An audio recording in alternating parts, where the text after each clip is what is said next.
अस्सलाम वालेकुम प्यारे बच्चों आज हम दो चश्मी हर्फ खे की कहानी सुनेंगे। ये देखिए, ये खे है।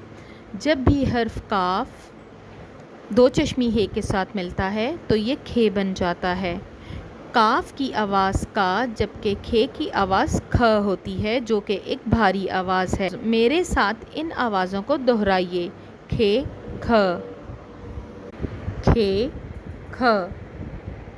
चलिए कहानी सुनते हैं। अम्मी ने खीर पकाने के बाद सलाद बनाने के लिए खीरा प्लेट में रखा और खेलते हुए बच्चों को आवाज़ दी। चलिए मेरे साथ इन अल्फाज को दोहराइए। खीर, खीरा। एक दफ़ा दोबारा दोहराइए। खीर, खीरा। एक दफ़ा दोबारा दोहराइए। खे खा खीर, खे खा खीरा। प्यारे बच्चों, क्या आपने गौर किया इन दोनों अल्फाज की इब्तदाई आवाज़ खा है, जो दो चश्मी हर्फ खे की आवाज़ है।